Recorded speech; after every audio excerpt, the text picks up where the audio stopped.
Hi guys, welcome to Who Are We, the podcast where you get to meet the we of We Carry Kevan. I'm your host, Kevan Chandler, and I want to introduce you to some of my friends. Like Aedan Peterson and Randall Goodgame. Aedan is a phenomenal illustrator and character designer, most well known for his work on the Wingfeather saga animated series. Randall is a songwriter and the host of an awesome kids show called Slugs and Bugs, which I got to be on not too long ago. So just maybe a little background of who you two are, Aedan and Randall, and maybe how you know each other and how we know each other. I know that's a lot of questions, but we are in Nashville, Tennessee, or right outside of it, and or are we in Nashville? Oh yeah, we are. I don't even know where we are right now. We're really close to downtown. Oh, okay. Yeah. We're in Nashville, guys, and walking around Radnor Lake, which is funny because Katie used to, well, she tells me about how she used to come to Radnor Lake all the time, and so now it's fun to actually be here. Yeah. Walking around. I haven't seen water yet, so I'm curious when that will happen. This is definitely a big part of my kids' childhood, Radnor Lake. Yeah? Because we moved into this neighborhood when, before we even got Ben. So our kids were in like preschool and second grade. And we've been in and around this neighborhood ever since. So yeah, we've been coming here looking for deer, counting the turtles. Yeah. For this is the most visited state park in Tennessee. Huh. Because it's so close to the city. Yeah. And especially during COVID, there were like millions of people here. But it's beautiful. So I know out in, this is going to make me sound really cool, but I promise I'm not. But out in LA, there's a trail called Runyon Canyon, and it's kind of where people go for like outdoor walking meetings. They'll be like, oh yeah, I need to meet with you to talk about this business. Meet me out at Runyon and we'll go for a walk and get our exercise in. Do Nashville people do that? They're like, oh, I need to meet my manager, let's go for a walk, or we gotta talk about this episode of what we're working on, and are we gonna run into like, Keith Urban's manager out here or something? Or? We might. I have heard stories about people running into Taylor Swift out here. Yeah. Oh, nice. Okay. But I think so. I've met people here. Yeah. Yeah. Like after lunch, meet and go take a walk around Radnor Lake. Yeah, that's fun. I think it's a good way to do it. Yeah. Yeah? You've done that? Yeah, I've come here a ton. I've had classes here, and I like to bird here too. Oh yeah, Do you birding. sketch them or paint them? Not not much the actual here. bird, but Yeah, here, the funny thing about birding is that nothing really happens except you can say that you saw the bird. Isn't that what birding is all about though? Yep, it's just checking off just birding. the list. You know, speaking of birds and how long Aedan and I have known each other, Yeah. it makes me Thanks want for to. getting us back on track. Yeah. It makes me want to tell the story, or at least ask about the story. The only other story that I can think of about the Peterson kids and a bird has to do with maybe long before you were just finding birds Yeah. to see them. I was hunting them. What? No. I just remember your dad telling us a story Yeah. of like, my kids killed a bird. Oh And I was like, all right, well, you got to clean it and eat it. Yeah. We did you? We were doing the thing where we're gonna see how long we're gonna survive in our backyard, and we're gonna hunt all our own food. We brought snacks and stuff, but we had a BB gun, and I didn't think I would actually hit a bird, but I hit like a tiny goldfinch. And we realized that like there would be no meat on it. We maybe got like one like tablespoon of meat, but we had to eat it if we're gonna kill it, so we did. Wow. It's the right thing to do. Yeah. Lesson learned. Yeah. What was the lesson, really? Well, the lesson was that we could not really survive out in the woods. After we ate all our goldfish and Cheez-Its, we got so hungry and bored that we went inside after a day, and my mom had spaghetti. Oh, man. And it was so good to us. Man. Jamie Peterson makes good spaghetti. She does. Ooh, I need to get into that. Yeah. We'll try her spaghetti. Randall, you mentioned something earlier that I said, I want to get into that as soon as possible in the conversation. So you have would you say you have a show, or you have an empire, or what? How do you? You have books and music and a show and concerts. Yes, all those things. Yeah. You're talking about Slugs and Bugs. Yeah. So tell us a little bit about Slugs and Bugs. Slugs and Bugs is a show, TV show, which you have been a guest on, so you know all about. Yeah. And also music and books. But I've been doing it since about 2010, doing concerts. But it actually started, the prequel to Slugs and Bugs was when Aedan's dad, Andrew, and I made a record for Aedan and Jesse and Sky and Livy and Jonah and Ben of kids' music. And long story short, I kind of found my calling in making stuff for kids and families through. And it all kind of started with that record. But the story I think you're talking about is, for me, one of the things I love about doing Slugs and Bugs is I get to be a bit of a celebrity to children, which they're like the most fun people to have like you. And I've always thought that whenever you have, as we've lived here in Nashville and grown up with our friends having kids, my experience has always been, whenever your friends' kids give you their attention, you always kind of feel like you're talking to a celebrity.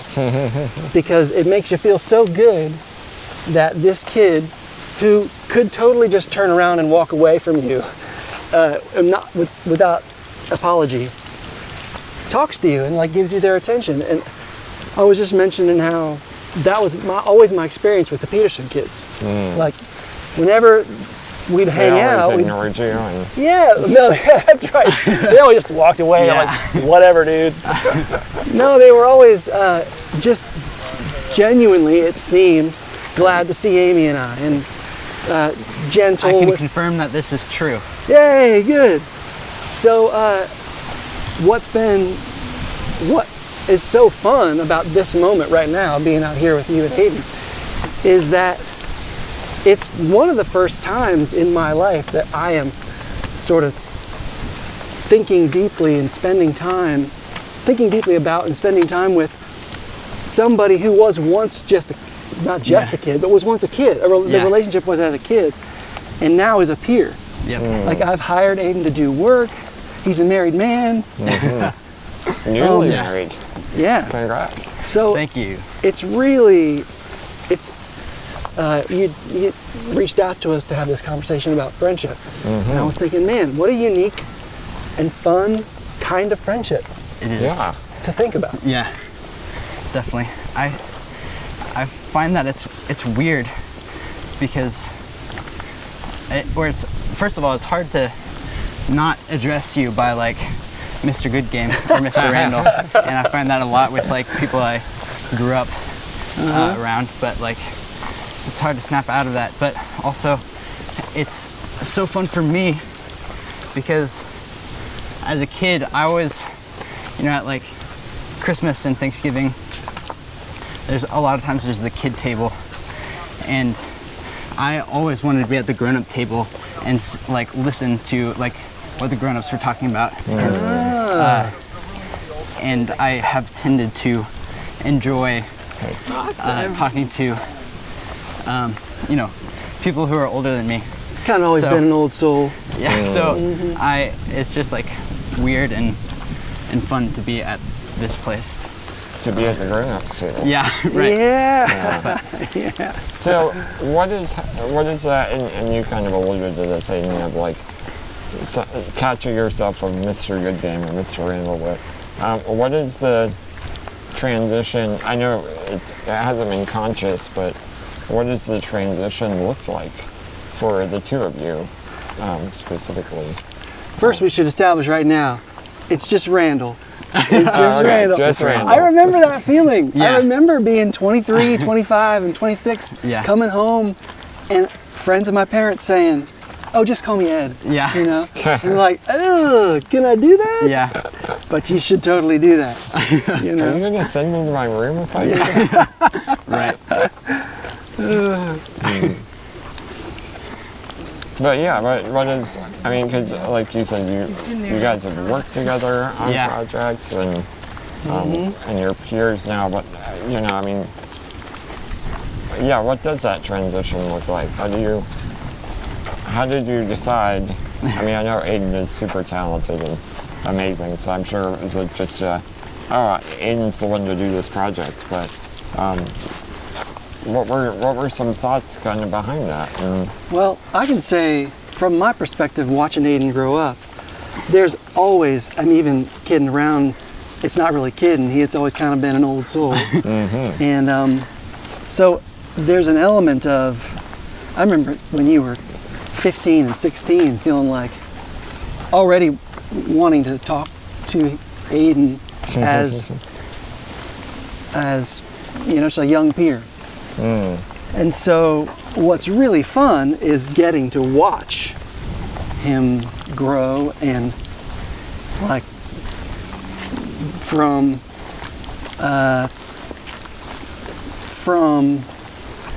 being, you know, in plays in high school to being married and you know, a professional illustrator, working on the wingfeather stories, not because it's his dad's books, but because he's awesome at it. right, yeah. And there's something really wonderful about getting to watch, and to whatever degree I can encourage him along the way.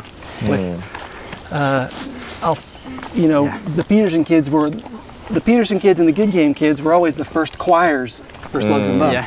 Yeah. So it's their voices singing, "Gingerbread, gingerbread, Yeah. building a gingerbread house." And I think you had a solo on the Christmas record. I might have. I can't remember. I think so. Yeah. So But I, along those lines, I thought a lot about how, or there's something that you told me a while ago at Hutchmeet when we were sitting and talking, that has stuck with me for so long. And I think about it a lot because as I, you know, my career is also going to be mostly doing things for kids and, you know, illustrating children's books and stuff like that. And so I remember there's one time when, it might have been at actually Story Warren, the conference. Hello. And at Story Warren, a kid came up and was looking at my sketchbook as I was drawing. And I talked about my own drawing kind of like flippantly, like, oh, it's not very good.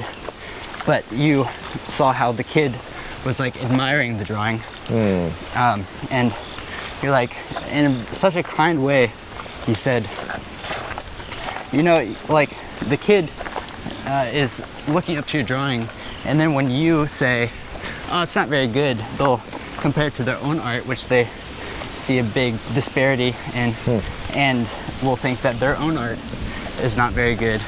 And that stuck with me because like that like is something that I would never really think about, but can have like a big impact, just like something little like that. So I remember that. yeah, I've thought a lot about that, and Wow. I appreciate like having a mentor who is also like their whole job is to like minister through art to kids. So It's so funny. I relate to that in how I always encourage people that want to write scripture songs. You know, always want to compare what they are doing to what I'm doing, Yeah. and to just try to encourage people out of the comparison game. And you know what really that I feel like boils down to is we get our baseline, our litmus, where we begin and end as believers is totally, we get the freedom to not kind of trade with that in that kind of value. Yeah. You know? Because the whole point of a kid saying, or whatever was resonating in you when you were like, yeah, that makes a lot of sense, is the truth that really it is. It's not about how good it is. Yeah. It's creating, using the gifts God's given you, with the time that He's given you, and being in community in that moment. It's like I was talking to you about reading. Oh yeah, so I'm in the middle of my third read of Brothers Karamazov. Okay. And there's this. It's a little light reading. It's one of my favorite books. Can we take a break right Oh here? yeah. Yeah. Oh, we can even sit on the bench here if you want. Does that work? Yeah. Yeah. So you pull the kickstand out on the back. Yep. And let's maybe sit sideways on the bench, so then we're both on it. Yeah. So if you're on the end. So like right over here. Yeah. And then Randall, if you just want to stabilize me a bit, as it goes down. Right there. Yeah, you're good. Nice. Very nice. All right. Sweet. Thank you. Yeah. So Brothers Karamazov. So Brothers Karamazov, there's this amazing scene late in the book where Alosha, the hero, is talking to this little 14-year-old boy named Something I want to say Russian. Carla, but it's not. It's something like Carla with a K. And they're having this conversation. This kid Carla, is really confessing how insecure he is around Alyosha. And he says that I just knew when we met that either we were going to be enemies or we were going to be dear friends for life. And Alyosha says, and that whole time you were loving me. And it's this really wonderful moment where this young former monk, Alyosha, says to this kid, he basically says, the best of what was happening right there is you were loving me. Because what's mixed up in there is insecurity, but there was also admiration. So he pointed out the thing that was good and holy about what that experience was, and said, this is what I see in you. And I feel like that's like the best of what friendship has to offer. Yeah. Because I want like when I've experienced really deep impact from people, it's when they have told me what they see in me that is good, and disregarding, maybe sort of filtering out all the other stuff. Yeah. And it's allowing me to see myself that way, love myself that way. Because you may not see that. No, you probably, in my experience, I'm afraid to see it, or I'm blocked from seeing it by focusing so much on You see everything. on the other stuff. Yeah. So I think the reason I started talking about that was when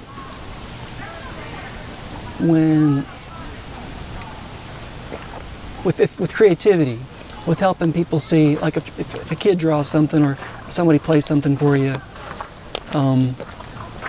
what's true about that moment may be that was terribly out of tune and you can't sing.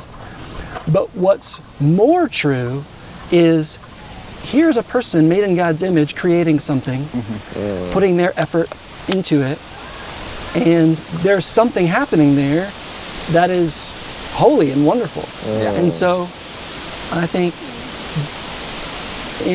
part of loving somebody is pointing that out, calling that out. Yeah.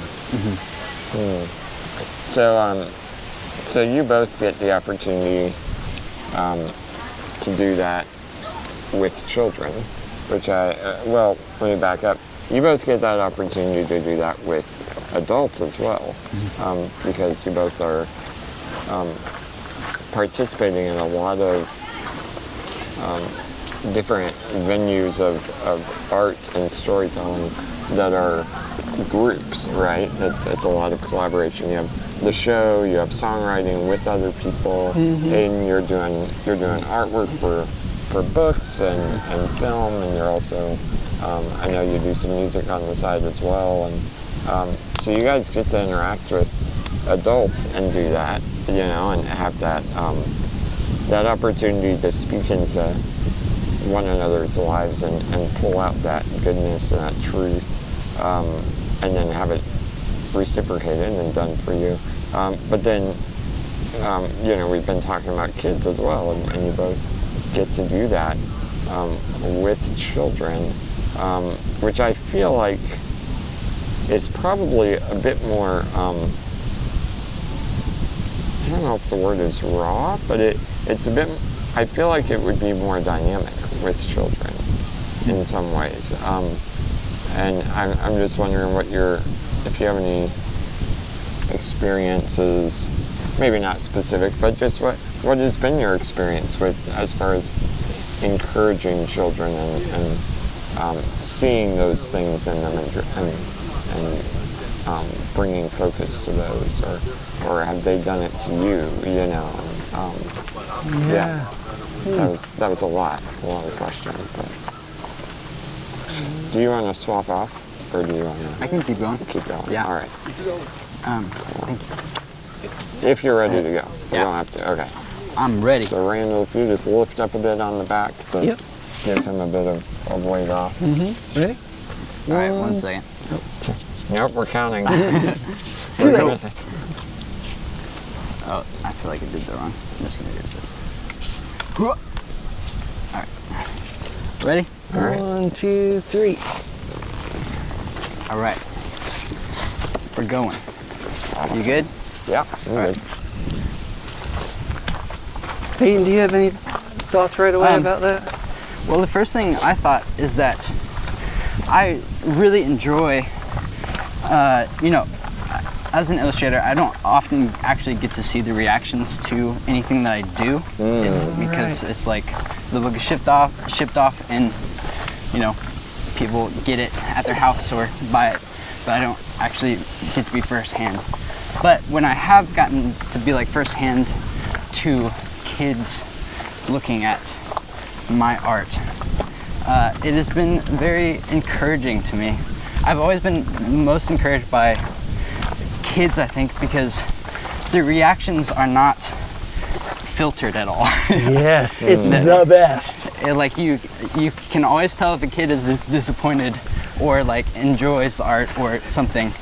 And so I found that to see like if a kid reacts favorably towards a piece of art, it is like one of the sweetest things, because I know that they aren't just saying it just because they know they should, you know? They're polite. Yeah. So I've been very encouraged by that when it has happened, Right. which isn't that often, but Well, I've had that very same experience where you know kids are going to be honest with their feelings. Yeah. And I always kind of feel like I have the best job because I do get to see kids respond all the time, you know, at concerts. And it is endlessly fulfilling and exciting because it feels like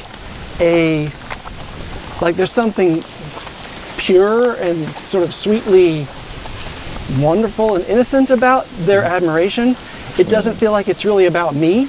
Yeah. It's just about joy. It's just about I love this thing, and Yeah. it's not that Definitely. I'm so awesome. It's that and you know that because if I sit with them for a minute, they may talk to me for a minute, and then they'll go play. Yeah. It's not about me, Yeah. you know. Exactly. So I totally relate to that, and I think the kids are so full of possibilities.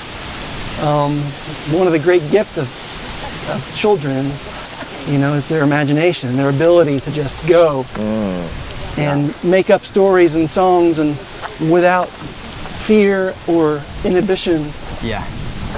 And it's one of the sweet things about being around kids so much is that that rubs off. Yeah. And There's I just read a book called Disruptive Witness, but in it, one of the things he talks about is this idea of like a double movement, where good art and like true, like thought-provoking art is art that points you farther than the art itself, where like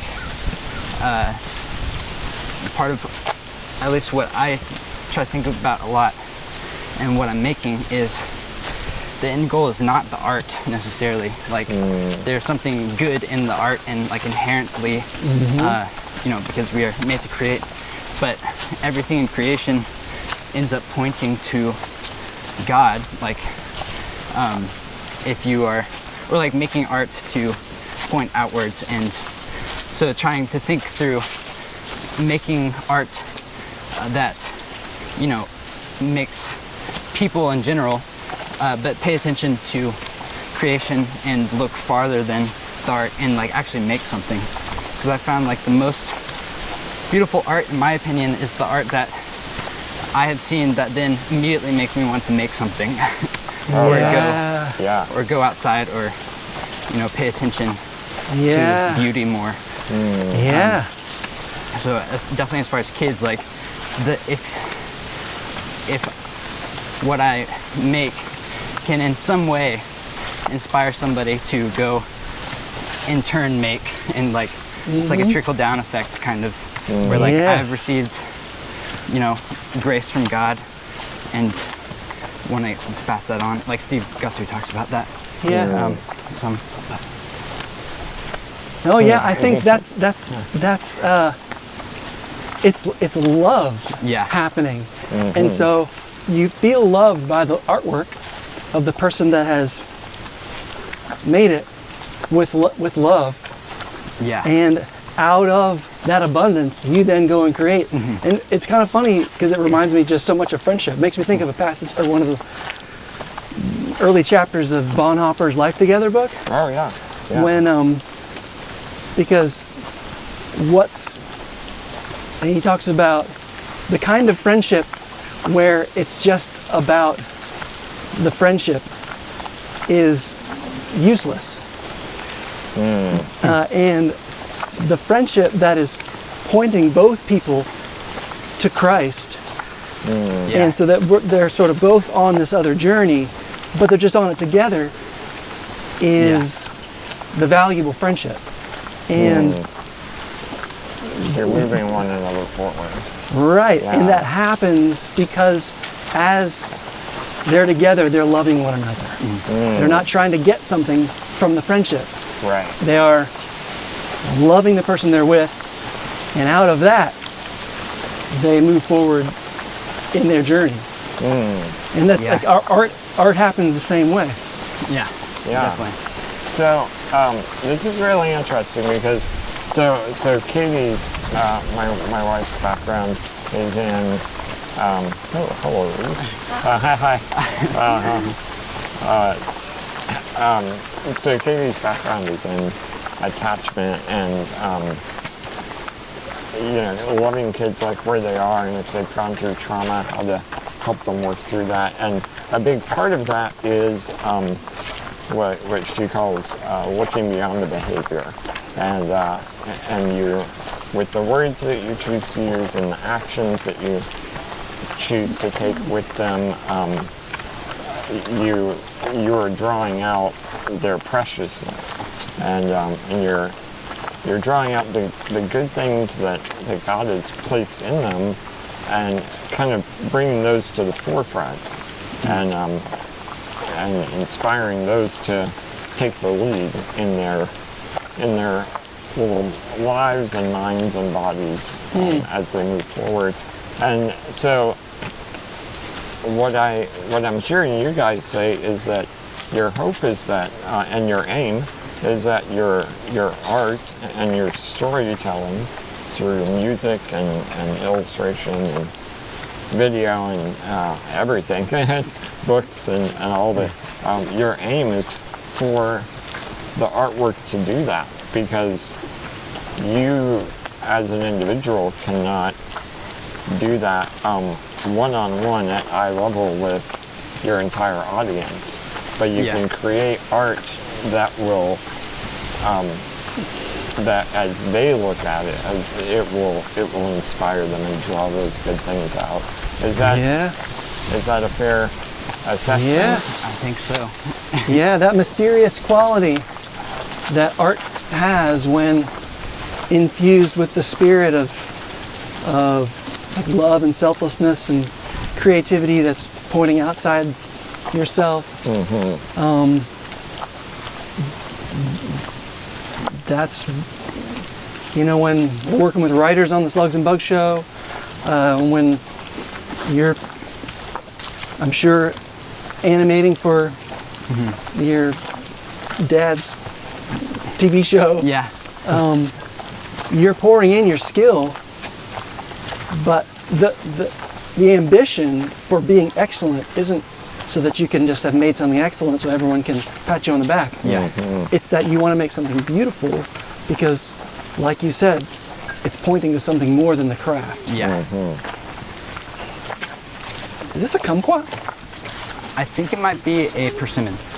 A persimmon? But maybe not. I have no idea. A persimmon. So I have a funny story about a persimmon, if we can sidetrack for just a moment. We can. So I used to work at and if, Randall, I will give you this challenge. If you can tie it into what we're talking about, All right. I will applaud you with my one good hand. Fair. So I used to work at a drug rehab in North Carolina, and we were all sitting outside one day, and at the time there was this one guy there who he was really, really smart, and just that translated to kind of a heaviness where he would ask these kind of existential theological questions, and he got into, we were sitting there one day and there was one or two other guys sitting there, and he was trying to delve into like a original sin kind of debate, and nobody was really interested, but he was really trying. Surprise. Right, yeah. And he was just going deeper and deeper with all these crazy ideas, and just kind of got weirder and weirder. And there was another guy, my friend Ed, who was an older man. He'd lived most of his life homeless, and was helping out with the rehab actually at the time.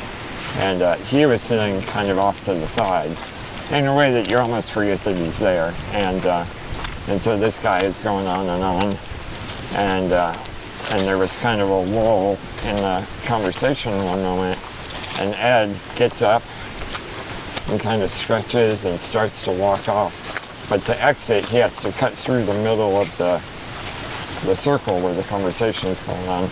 And as he passes through, I hear him say in this low, kind of deep South accent, he says, "All I know is if Eve hadn't eaten that persimmon, we'd all be better off." And that was it. And we all just were like, well, that's the conversation. That's it. If Eve hadn't eaten that persimmon, we'd all be better off. That's fantastic. Oh, go ahead. Oh, yeah, you guys going by.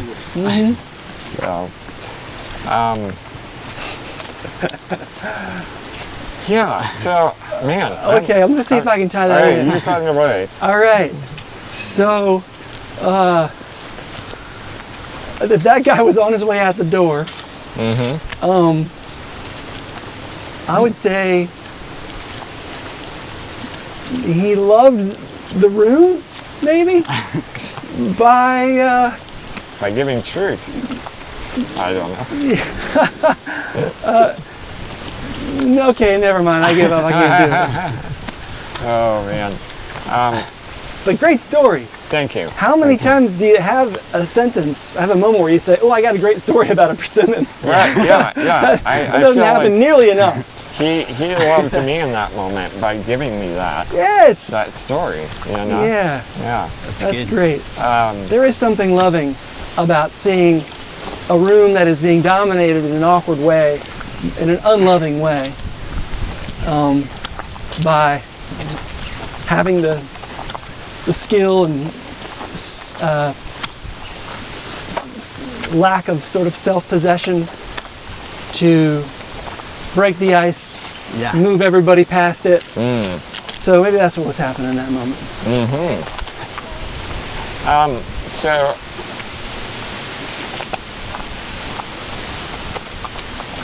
man, you got an uphill climb there. It is. You doing all right? Yeah. You let me know Alright. if you need to swap off. Yeah. Swap off. Maybe at the next bench. Okay.